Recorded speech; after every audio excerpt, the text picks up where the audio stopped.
Paranoid means you're aware of only 10% of the problem. Oren Kangas.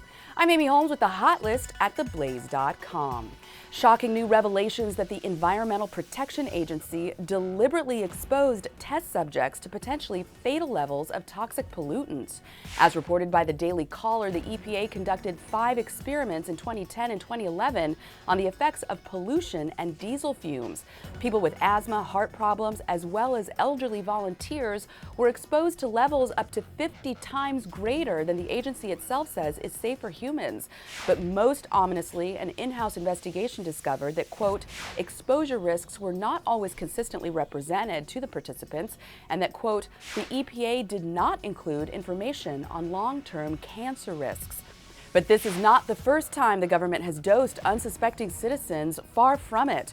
The U.S. government has a long and infamous history of secret and highly dangerous human experiments. For years, the military released bacteria among millions of unsuspecting people to study the effects of biological warfare.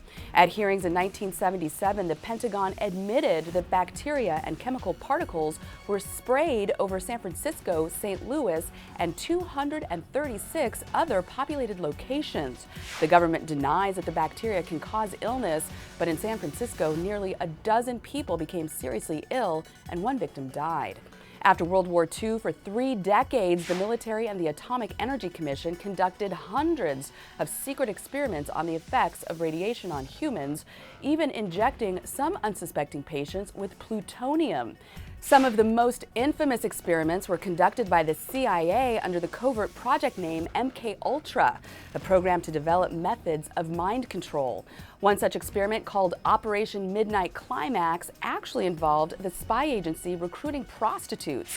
The ladies of the night dosed their unsuspecting Johns with LSD as CIA agents watched the results from behind a one-way mirror.